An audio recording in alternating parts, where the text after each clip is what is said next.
On the afternoon of April 17th, 2003, 33-year-old John Parker Jr. sat at his desk in his office at J&J Parker Industries in Merrillville, Indiana. He was looking over some paperwork and hoping he would get at least a few minutes without any interruptions to finish reading it. Because in John's world, a few minutes were hard to find. John was the owner of J&J, which was a consulting company dedicated to training people to sell high-end vacuums. Now, vacuums were not glamorous, but his company was really successful, and running it was a lot of work. He was on his feet all day, managing about 25 employees and solving constant problems, and he usually did not get much quiet time to do things like paperwork. And even though John did complain about this, the truth was he actually loved being busy. He had always been a very hard worker. He'd started in the vacuum business as a door-to-door salesman, and even though everyone told him there was no money in vacuums, he'd proved them wrong. He was so good at sales that he made his first $1 million by the time he was just 30 years old. And now he had a whole company that taught other people how to be great at it too. But now, as John tried to get through the paperwork, his desk phone rang. He sighed and he picked it up, and it was his wife, Judy. She told him that their daughter had left her homework in his office when she was there just the other day, and she asked him if he could bring it home with him. Now, John was about to tell his wife that this was now the second time she had reminded him about this homework, but he stopped himself because right now things were pretty good.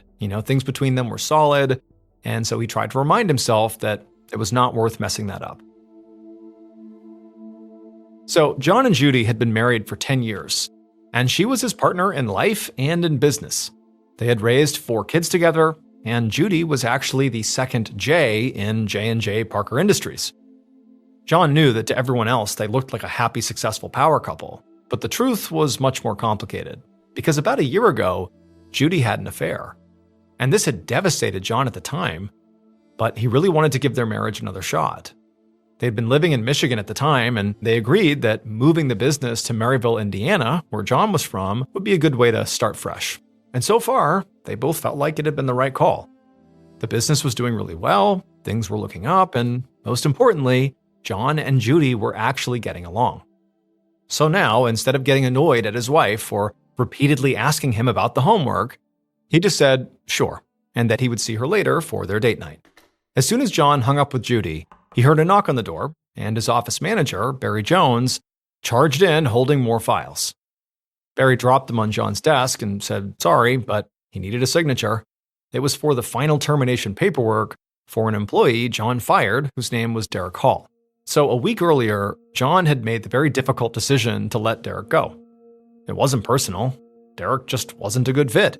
He couldn't keep up with the sales quota. And John had really high standards for his employees. That's how he became a millionaire in the first place. But Derek somehow thought his firing was John's fault. And he'd actually showed up at J&J and made a scene in the parking lot saying that John had shorted him hundreds of dollars on his last paycheck. And when John tried to defuse things, Derek had physically attacked him. The police had to be called, and they separated John and Derek before it got too ugly. And John had ended up paying Derek what he wanted, since he just wanted the whole thing to be over, which was also why now he was immediately scribbling his signature on the termination paperwork and handing it back to Barry, because hopefully now he would just never have to see or speak to Derek ever again. After work, around 6 p.m., John drove home, which was about 15 minutes away from the office. And when he got inside his house, he heard Judy call down from upstairs that she'd be ready soon. So he yelled back that there was no rush, and he meant it. And this was because just over an hour earlier, his older brother David had met him at the office, and they'd gone to a buffet together. So John really wasn't hungry at all anymore. But dinner with Judy was definitely more about spending time together than actually eating, so he wasn't going to say anything about the late lunch. John made his way into the living room where his 4 kids were watching TV.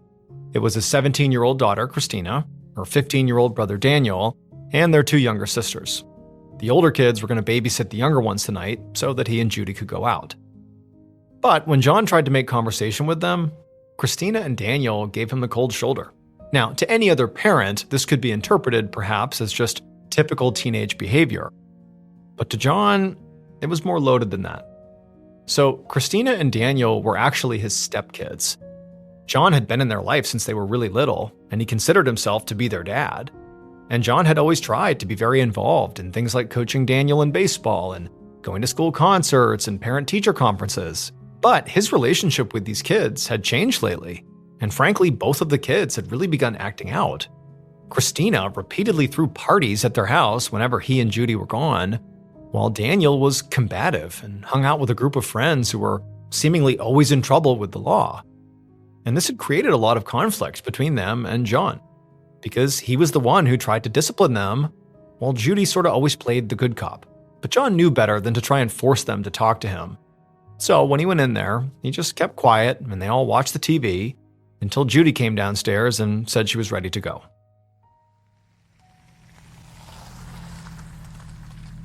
Hours later, just before 10 p.m., John and Judy left their dinner, got in the car, and drove back to John's office at J&J Parker Industries, which was in an office park in a secluded area. And the two of them had had a really nice dinner. However, during their meal, Christina had called and wanted to know where that homework was that John was supposed to bring home. And John, very embarrassingly, suddenly realized that despite all those reminders from Judy that he was getting so annoyed by, he had forgotten the homework at the office. So that's why they were here now, to pick up the homework on their way home. John parked the car in the lot and both of them hopped out. When they got inside the building, they found that the office manager, Barry, was still there working, which John expected. I mean, things had been busy lately with planning seminars and finding a new hire to replace Derek, and Barry was in charge of keeping it all organized. And John really didn't feel too bad that Barry was putting in so many hours. I mean, this was his job, and the company relied on him to ensure nothing major slipped through the cracks. So when Barry mentioned to John when he went inside that, he actually might be heading home soon, John said no. At the same time, John saw his wife grab the homework from his desk and then hustle out to the car, and as she disappeared, John told Barry that he was sorry, but Barry needed to stay and finish what he was doing. But then, to make up for delivering this bad news, John offered Barry his leftovers from dinner. He had basically a full meal since he had not been hungry. Barry sort of grumbled about it, but said he would take the food if he was offering, and so John nodded and went outside to grab it. Moments later, John arrived at the car, where Judy was waiting in the passenger seat. He opened up the back door, and he picked up the styrofoam to-go box. When Judy looked back at him, he told her he was going back to give the food to Barry, and she just shrugged and said, fine, then turned back around. But right at that same moment, John heard the sound of footsteps in the concrete right behind him. But before he could turn around, he heard a deafening bang. Judy heard the bang too, which was followed quickly by a second one, and she instinctively ducked down in her seat and then looked back at John just in time to see him fall hard to the ground. And before she could do or say anything, she saw a masked person in dark clothes crouch over John for just a few seconds, and then they sprinted away from the car towards the main road. Judy leapt out of the car and ran to John, yelling his name, but he just lay there on the pavement, not moving. And then she saw this huge pool of blood forming right underneath his head. With her heart racing, Judy ran to the office door and screamed at Barry to call the police.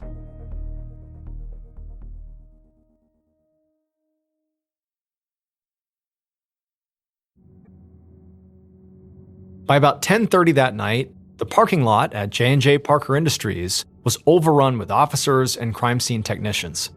Among them was Detective Donald Toth, who had been with the Merrillville Police Department for the last 21 years. When he first got the call, dispatch had only known that there was a shooting.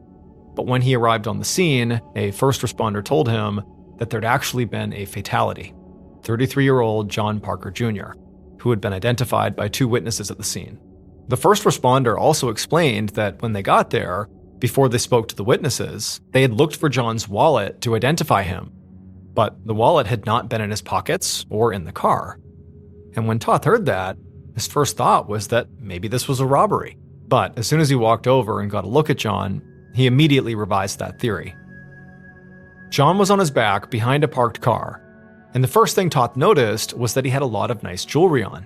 Gold and diamond rings, a bracelet, and an expensive-looking Rolex watch. Also, this office park was not close to anything, and it just didn't feel like the kind of place a random mugger would go looking for victims. Toth wondered if the killer took the wallet just to make police believe this could be a robbery. Because the longer he looked at John's body, the more signs he saw that this was likely an efficient, planned execution. John didn't have any visible defensive wounds, and when Toth used a gloved hand to move John's head to the side, he saw a gunshot wound right behind his ear. Toth had actually been a paramedic before becoming a detective, so he knew that shot had likely killed John instantly. It also meant John had his back turned to the shooter when he died. There was an open styrofoam to-go container of food and some car keys on the ground right next to John's body, and their placement made it feel like John might have been holding them when he fell. If John had an altercation, like with a thief or somebody who killed him in the heat of the moment, the scene would be way messier. As far as Toth could tell, the killer had just walked up to John while he was busy with something at his car, aimed the gun, pulled the trigger, and then after he died, grabbed John's wallet and then left.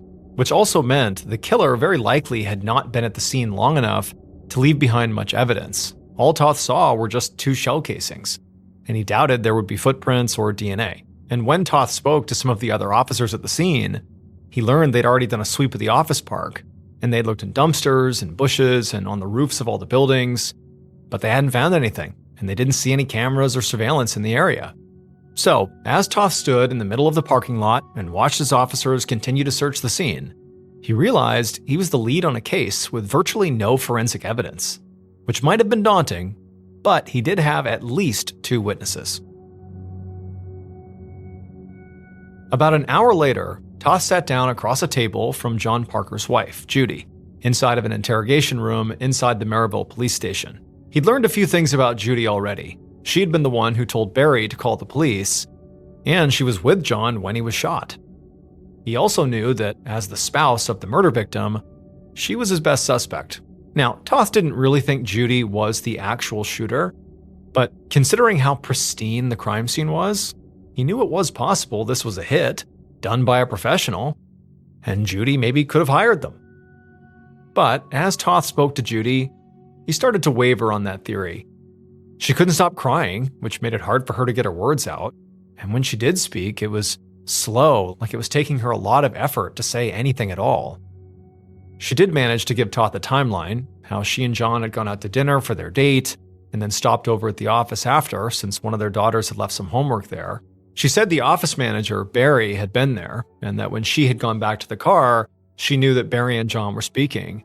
And then at some point, John, he left the building and came out to get his dinner leftovers, and at that time, she had turned away from him, and then she heard these 2 loud shots. And then when she turned back around, she saw John fall, and then also there was this figure in dark clothes who was sort of bending down on top of John, and then they ran away. However, when Judy finished telling her story about what had happened that night, all the events that led up to the shooting, something changed in her demeanor. The shakiness in her voice and all the grief that was sort of pouring out of her to this point, it vanished. And in its place, Judy became very hardened, and she looked right at Toth, and she said, "You better find the person who did this and bring them to justice." And when Toth saw this, he almost got goosebumps from it because it was such a quick departure from what had been going on. And he thought to himself, either she is a great actress and this is all a big facade and she did it or she was involved, or this is genuine. She's a grieving widow who doesn't know what to make of the fact that her husband has just been killed. At some point, Toth asked Judy if she could think of anybody who might have wanted to hurt John. And Judy appeared to think for a second, but eventually she just said no. She said that John was an incredible husband and father, and they had a great marriage that they had really worked hard on, and everybody at work respected him. But then something clearly occurred to Judy, because she frowned and said, actually, there was someone from work who didn't like John. His name was Derek, and John had fired him recently. And after the firing, Derek had come back to J&J and started a physical fight with John in the parking lot. When Toth heard that, he perked up. A disgruntled employee was definitely somebody that he should be speaking to. And Toth was speaking to the office manager, Barry Jones, right after this, and so he figured he could ask him about that incident too. Now, Toth wasn't ready to rule Judy out as a suspect, since he still needed to check her finances and talk to her friends and family about her marriage. But for now, he didn't see a reason to hold her. So he told Judy that for now, she was welcome to go home and be with her kids and, grieve, and they would be in touch. Then Toth got up and he left to go to another interrogation room where Barry was waiting. The following morning, Toth walked up a flight of porch steps. He was at the home of Derek Hall, the ex-employee of J&J Parker Industries that John Parker had recently fired. Last night, Toth had spoken to John's office manager, Barry Jones, who had confirmed what John's wife Judy had said about Derek, that after he was fired, there had been this huge, ugly fight at the office between Derek and John, and Derek was the instigator. It was the only useful information Barry had given him, since he said, during the shooting, he had actually been in the bathroom, and so he hadn't heard or seen anything until he heard Judy screaming for him. But the lead on Derek was enough. And the other thing was, Barry and Judy were not the only ones who thought Derek might have killed John. Just before this, Toth also spoke to John's brother, David, who was incredibly devastated and furious about his brother's death, and David had also pointed the finger at Derek. So Toth was very eager to meet Derek, a man 3 people claimed could be a killer. Toth got to the top of the steps and knocked on the front door. And when Derek answered, Toth introduced himself and explained why he was there. Derek seemed stunned, but he immediately let Toth inside. Moments later, Toth was sitting across from Derek in the living room, and even though Derek seemed very uncomfortable and nervous, he told Toth he was actually glad the detective was there, because he really wanted to give his side of the story. Derek said that when he started working at J&J, he was given way more work than he'd expected, and when he couldn't keep up with it, he was fired. And then, John shorted him $400 on his final paycheck, so he had gone to J&J to get the money he was owed. Now, he admitted that it did lead to a physical fight, but he said they'd only pushed each other, and it ended up getting resolved, like it wasn't that big of a deal. But beyond that, Derek insisted he could not have killed John because he'd actually spent the whole evening last night at a friend's house playing video games. He gave Toth the friend's number and said, "Go ahead, call him, he'll confirm it." Toth tried not to look too disappointed as he took down this number, but if the alibi checked out, he could rule Derek out as a suspect. Now, it was possible that Derek had, actually taken a hit out on John, but to Toth, that seemed unlikely. If Derek was that upset over $400, it didn't seem likely that he would have the excess cash to pay anybody to go commit a murder. But as Toth left Derek's house and got back in his car, he decided the interview was not a total bust after all, because talking to Derek made him realize he needed to focus more on John's business life. According to John's brother David, John got rich young and built his company very quickly. And in Toth's experience, those kinds of people often stepped on others to get to the top. The next day, Toth walked down a hallway at the precinct towards an interrogation room. He had confirmed Derek's alibi with his friend, so he had to move on to other suspects for now. Which was fine with Toth because he was about to sit down with his new prime suspect, who happened to be one of his former witnesses. It was John's office manager, Barry Jones. Yesterday, Toth had gone to the J&J Parker Industries office and made it a point to speak to every single employee about John. And he found out that John was a great boss who pushed his employees, but he worked hard himself. The employees also said that Judy was an essential part of the company, and the Parkers as a duo were well respected in the world of vacuum sales. But office gossip also said their marriage was not exactly happy, and it was sort of common knowledge that Judy was having an affair with Barry Jones. A few employees had even caught them having sex at the office. Now, neither Barry nor Judy had mentioned this the first time Toth had spoken to them, so now Toth had no idea if anything they had said to him was true. Barry could have been lying about being in the bathroom and was actually, the shooter, or he and Judy were maybe working together, and they were both lying. Toth was leaning towards the second option, because he had also found out that Judy was going to get a big payday from the death of her husband. She was the beneficiary of a $1 million life insurance policy. And aside from that, John's general estate was worth around $2 million. Maybe, he thought, she and Barry wanted to take John's money and run off together. So when Toth went into the interrogation room, he intended on essentially saying that the investigation was over. They'd caught Barry in a lie, and they knew what he did. But when Toth sat down and confronted him, Barry did not act like somebody who was guilty and cornered. He was charismatic and confident, and he said the affair was total office gossip. He was just good friends with Judy, and they worked together closely. Barry said he and Judy and John were like family. In fact, he said he was living with one of Judy's cousins from Texas. Now, Toth didn't really believe what Barry was saying, but even though he kept pressing him, Barry stuck to his story. And eventually, Toth just had to let him go. Because without any evidence, it was just Barry and Judy's word against the employees. And even if they were having an affair, that was not enough to prove they also conspired to murder John. On Monday, April 21st, so 4 days after John's murder, Toth was at his desk, rereading the notes from Barry and Judy's interviews for what felt like the millionth time. He was still trying to find a concrete way to link Judy and Barry to John's murder before approaching Judy about it. But so far, other than the office rumors, he hadn't found anything, and he didn't really have any other leads, aside from learning that the shell casings found on the scene were from a .25 caliber gun, which was useful to know, but it wasn't going to help him with his suspect list. Toth leaned back in his chair and rubbed his eyes. He'd been full speed ahead on this case since Thursday night, and he was exhausted. He was starting to consider maybe going home and getting some rest when he heard a light knock on his door. An officer poked his head in and told Toth there was somebody on line 3 with a tip, and it sounded like a good one. Toth picked up his phone, and the person on the other end of the line explained they were a police officer as well from a nearby town, and they said that they had heard about John Parker's murder on the news and realized they had some information.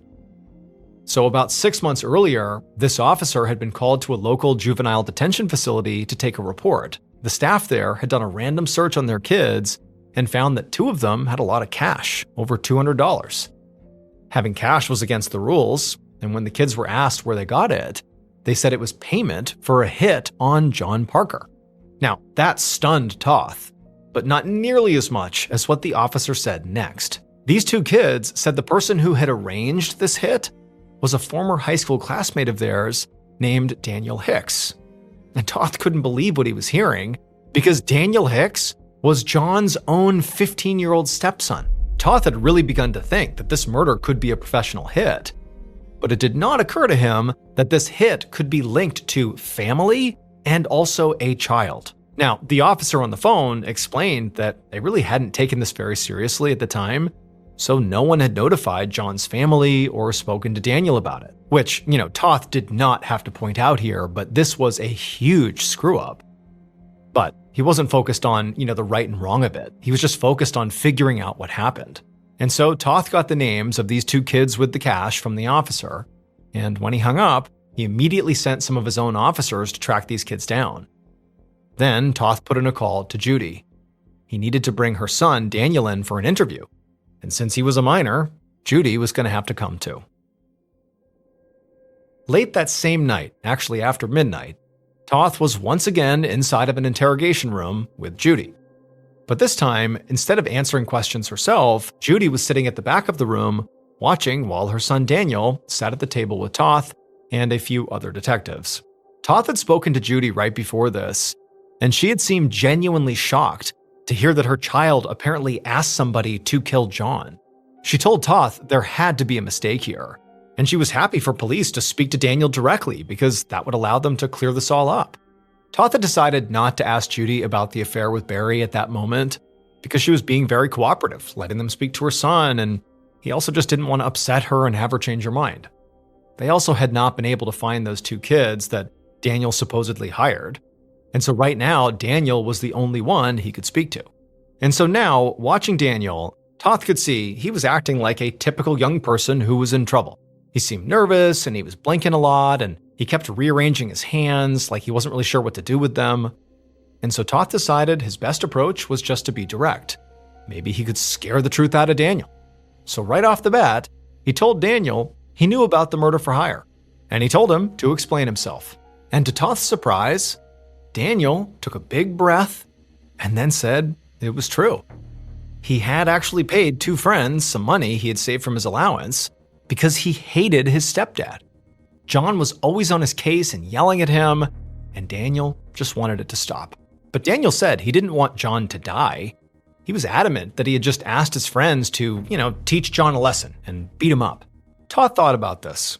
It was possible that Daniel was telling the truth here, and the 2 kids in the detention center either lied or had decided on their own to kill John. But that felt a little far-fetched, because why would these kids lie to get themselves in more trouble?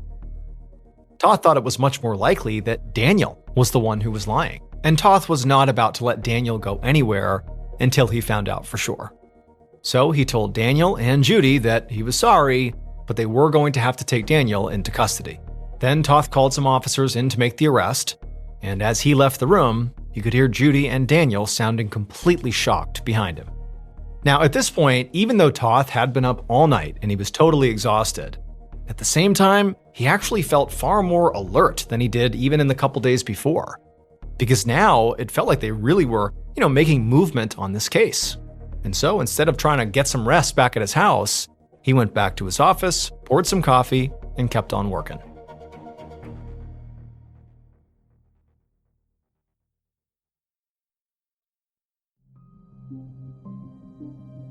On May 15th, 2003, so almost a month after John Parker's murder, Detective Don Toth sat at his desk reading some copy for a flyer and making some last-minute changes to it. So far, it said that police were looking for information about John Parker's murder in Merrillville, and it offered a reward to anybody who came forward. Toth planned to pass these flyers out all over town tomorrow to see if the public could maybe give him a new lead. It was sort of an act of desperation, because while this case had seemed close a couple times to being wrapped up, just a few weeks ago, now it was pretty much dead. It had taken police a while, but they had finally found both of those kids from the detention center that Daniel apparently hired to, rough up his dad, who ultimately apparently killed him. And the kids admitted to meeting with Daniel and accepting the money. But it turned out there was just no way they were actually the murderers. One of them had been thousands of miles away in Las Vegas when John was killed, and the other had been in detention at a juvenile facility. And so since Toth could not prove the assassins Daniel hired had actually killed anyone, he'd had to let Daniel go. But that didn't mean Daniel was innocent here. Those two kids had said that Daniel did ask for John to be killed, not just beat up. So Daniel was lying about that. And Toth didn't think someone who wanted to kill his father had just stopped wanting to kill his dad all of a sudden. But since Toth knew Daniel was at home babysitting his younger siblings during the time of John's murder, Toth figured he'd likely gotten somebody else to do it.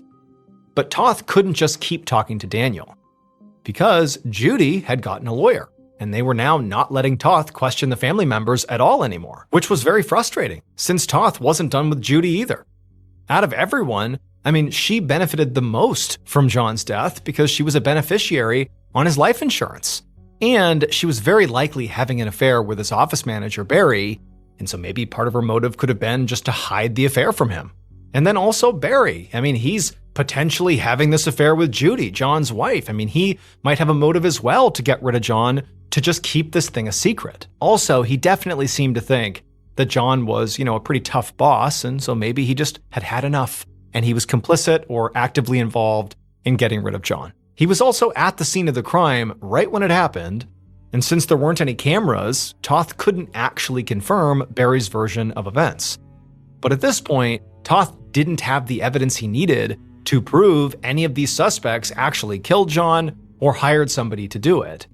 And he also didn't have enough evidence to eliminate them and narrow down his pool further. Instead, Toth had just kept adding to it. Because as of this week, he was also considering John's brother, David, as a person of interest. A few days ago, some officers had been called to Judy's house because John's brother David had stopped by her house and gotten into a verbal fight with the family. And this was not the first time this had happened. Apparently, David had gone over there and threatened the family before. One time, he had even damaged their car.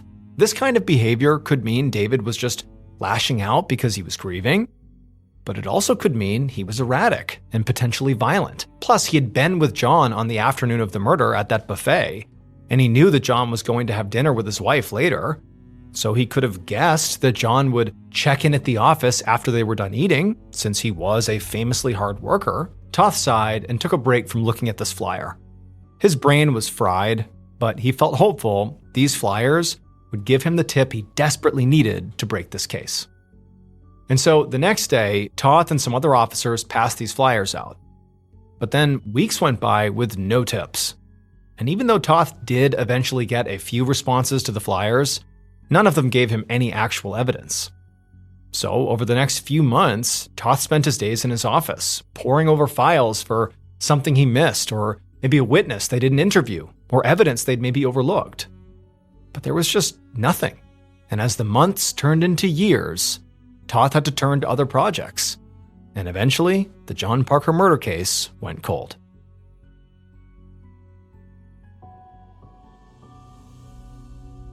Four years after John's murder, on an afternoon in February of 2007, Toth arrived at work for the day and headed to his office. Now, he had not forgotten about the John Parker case, but he was not actively investigating it at this point. In fact, all his cases had been winding down because he was planning to retire in just a few months. But right before he actually got to his office door, a narcotics officer caught up to him and asked for a word. The officer explained that he knew Toth wasn't on their narcotics team, but they had a warrant out for a man involved in one of their drug investigations. And they had realized this man had some crossover with one of Toth's homicides from 2003, the John Parker case. Toth stopped in his tracks and immediately told this officer to go get him an interview. And sure enough, later that day, Toth sat down with this man who was very chatty and seemed extremely eager to talk. And the first thing this man did was explain that the person he lived with knew John Parker, and they had admitted to him that they were directly involved in his death. And when this man told Toth the name of this person, Toth couldn't believe it. He leaned back in his chair feeling both relieved and also disturbed. He was relieved because he finally knew who John Parker's killer was, and he was disturbed because this case was now way more twisted than he had ever imagined. Based on the police investigation and multiple confessions, here is a reconstruction of what investigators believe happened to John Parker on the night of April 17th, 2003.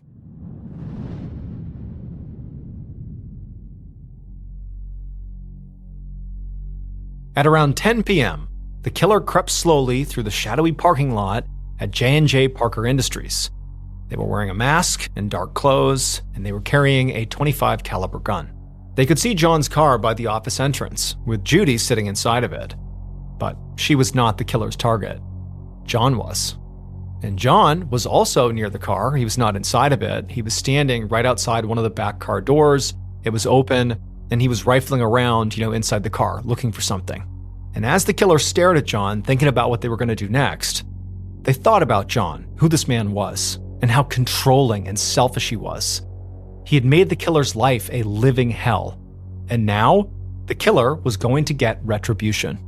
So, while John continued to have his back turned, the killer silently walked up right behind him. They raised their gun, aimed at the back of his head, and they fired. And it was a direct hit that hit him right behind the ear, and John fell so fast that when the killer fired a second time, they just missed. Now, the killer had never murdered anyone before, so they were shocked by what they had just done. But they were kind of jostled back into reality when they heard John's wife, Judy, yelling out and screaming.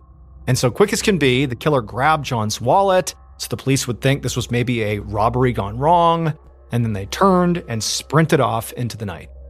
Much later that night, the killer waited at home until the person who had masterminded this whole thing arrived, and they gave them a hug and said they had done a good job. The mastermind then took the gun, John's wallet, and the clothes the killer wore during the murder, and told the killer they were disposing of them.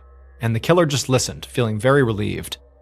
He trusted the mastermind more than anybody else in the whole world, because, after all, she was his mother. It would turn out Judy had convinced her own 15-year-old son, Daniel, to murder his stepfather, her husband. Judy wanted to get out of her marriage with John, but she knew if she divorced him, she would have only gotten half of his estate and their business. And so with his death, she could get the whole thing. Now, she had actually already tried to kill John, just unsuccessfully. First, she had tried to poison him, but when that didn't work, she had hired a hitman herself. But that also failed. So finally, she asked Daniel to help by promising that he would get some of the money. And she had also enlisted her daughter, Christina, who was the one who found the gun to kill John with. Daniel actually tried to hire somebody else for the job, but then ultimately just did it himself and used his younger siblings for an alibi. saying he was at home babysitting. And the man who told all this to the police was Christina's husband, who she married 2 years after John's death. And once her husband gave authorities the whole story, police interrogated both Christina and Daniel, who eventually confessed. Judy was convicted of murder and sentenced to 33 years in prison, while Daniel got 23 years in prison. And Christina received 5 years for her part in the murder as well. Christina would die in 2013 from a drug overdose. Daniel was released in 2017, and Judy was released in 2022.